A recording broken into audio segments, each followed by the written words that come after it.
Hi, my name is Reagan Davies, and this is my social media and society presentation. Okay, first, a little bit what we'll be going over today. First, I want to go over filtered bubbles, misinformation, mental health, and then just like overall my opinion of how I see social media and what benefits we can get, and then what negative side effects we get from it. Okay, first, a little bit information about filter bubbles. It pretty much just limits information to be seen by individuals on the internet. So I guess an example would be, let's say I like dogs and you like cats. Well, it's biased for the algorithm, so it's just kind of based off the search engine, sites, and then marketers, and then like views, beliefs, preferences. So let's say I'm searching up dogs and you're searching up cats. I will not get one video of any cats, and then same with you. You won't get any videos about dogs. And then more serious things, you know, like politics. We don't see the other side. Let's say I'm on this side. Because of filter bubbles, I'm not going to get any information from the other side. So in my opinion, it's kind of limiting you from getting the other side of the information. And I've always thought it's important to get both sides, no matter what it is. So I see this as a problem, and I believe it has been getting worse. So that is just something really need to watch out for. Okay, next, misinformation. It's pretty self-explanatory. It's false, inaccurate, just misleading information. There was a study I was reading over from USPIRG, and it pretty much just states that fake news is spread 10 times faster than true news on social media, which is obviously a very big problem. And I also wanted to add the ages. 18 through 21 are the ages that people use social media as a form of news source. So for me, I'm not going to go on the TV each day and look up the news of the day, because I know I will be seeing it once I scroll on TikTok, Instagram, Facebook, whatever it is. I'll be seeing it for that day, and then even days before, even last week. So it's something you are always going to be seeing once you're scrolling. So with that, it's very important to make sure you're paying attention with misinformation. You don't want to get stuck with believing that. And then something that I am very passionate about is artificial intelligence, AI. We've seen multiple videos from COVID. I mean, it's been for almost 5 years now that we were quarantined, and during that we saw a lot of videos of AI starting up and how they looked. And then to this day, it's just completely different, and it is just growing and growing and growing. And I was also reading into an article from University of Maryland. It pretty much says that AI often generates misinformation, wrong answers.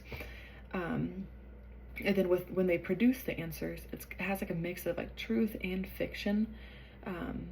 I don't see fiction as the right word. I would just say is like beliefs. So like I said with the next one, it kind of just produces what it believes, not the actual answer, which is why, you know, a lot of professors don't prefer that we use that. And it's really hard to believe AI. When I'm on Facebook, because I know a lot of older people are on Facebook more than my age category. Even though some things are very obvious to be AI, I know that, but I'll be looking through the comments and there'll be plenty of people, like 75% of the comments are older people, and they don't understand that's AI. They don't understand it's fake. And so to me, that's just crazy, because it's just getting too close to looking too real, feeling too real, so we don't know. And so it's a very tricky thing. And so I find that a little worrisome. Next, mental health. I would say I don't know anyone that doesn't struggle with mental health, my age at least. With social media, there are pros and cons to it. In my opinion, I see much more cons than pros, but I would like to put pros above and, speak a little bit about it. It does provide opportunities for emotional support, any support really. Let's say I just lost someone that I care about. I could always join a grief group on Facebook. There's a lot of groups you can join on Facebook. With me, like my hobbies, like I like to crochet, knit. I join those groups so I can be around similar people that have the same talents I have, skills. I can even learn some from them too. So it's just all about being around people you're similar to. Next, just, falling back to that social interaction, whether it's people you're similar with or friends that I have that moved away middle school and I haven't seen them since. It's nice to still be able to see them and text them, send them videos, especially if it was a best friend. I miss my best friend and I'm able to still connect with her, so I think that's great. And then same with family's big. My grandma lived in Wisconsin, and it's a 10-hour drive. We weren't able to drive all the way over there all the time, so it was nice to have FaceTime to see her. And then social media, as in Facebook, she was able to see the posts that my mom and dad posted. Pretty much just Jimmy and I, my brother and I, growing up. And so I think that's definitely the best thing that social media has done. Connect people from around the world, family, friends that you're not able to see every day. So I think that is probably one of the most important things to me. But like I said, I see a lot of negative things over positive. So first, bullying, cyberbullying. It's like I said, with COVID, it's gotten worse, and anyone can get hate. I mean, absolutely anyone. It doesn't matter. People just hate for no reason, genuinely. So there's no way to get around it, and you'll constantly be around it if you're online. Next, like I said, just overall mental health. I struggle with anxiety and depression. And then especially with like body images, body dysmorphia, lower self-esteem. I mean, that's all from just seeing people with the most perfect body type that you want. You just scroll and see that, and it just, puts you down. It really does put you down. It makes you see yourself differently. So that is one of the worst things about social media. And then just overall, it's just mentally draining. You're just thrown with so much information, whether it's positive, negative, anything. It's still so much information just thrown at you. I mean, it's exhausting. It really is. I am more tired after scrolling just a little bit. It's very obvious.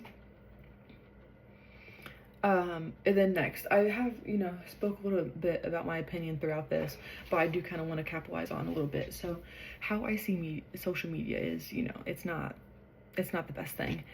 Like I said 3 times, it has much more negative side effects than positive. And then my big thing is, it should not be allowed for kids under 13 years old or younger. I mean, it's unsafe for them. It's unsafe for us. You never know what you're going to see online. I mean, never on social media. There's times where I'm scrolling on Instagram, TikTok, and I see something that is just not appropriate. It's not something I want to see at my age. And I can't imagine a 13-year-old seeing it, or younger. I don't think it is safe at all for them. I know that most social medias have a limit. You need to be 13 years or older, but it's not strict. I see many people, I see 7-year-olds on there, 8-year-olds sometimes posting TikTok. No, that's not safe. That's not right. So they really need to do better about that. Third, I say this as an extent. So there should not be AI on any social media to an extent. I think that it's okay for advertising, as in like digital art, but when it comes to information, I don't think that's right at all. Like I've said before, It's just, who knows if it's right or not, so it's just, I think that definitely needs to be limited. Last one is cutting back on time. There needs to be limits, as in they need to somehow, I don't know how it could be implemented, but there needs to be some type of cutoff at X amount of hours. And I know some people make their money off of social media, so I can understand how that can be a problem for them. But if it's someone, me, I have my stuff going on. I have work, I have school. I don't get money off social media, so I should get a limit, a time limit, which I'm all for. I know some people wouldn't be, so like I said, I'm not sure how that would be implemented, but I feel like it is best to be able to cut the hours that some people are on. It's just way too much. And then with all the information I've thrown at you today, I want to make sure to put my number and my email just in case you had any other questions for me. And then I just wanted to overall just say thank you for your time. And then, like I said, let me know if you have any other questions. And I'll be looking forward to hearing from you. Thank you.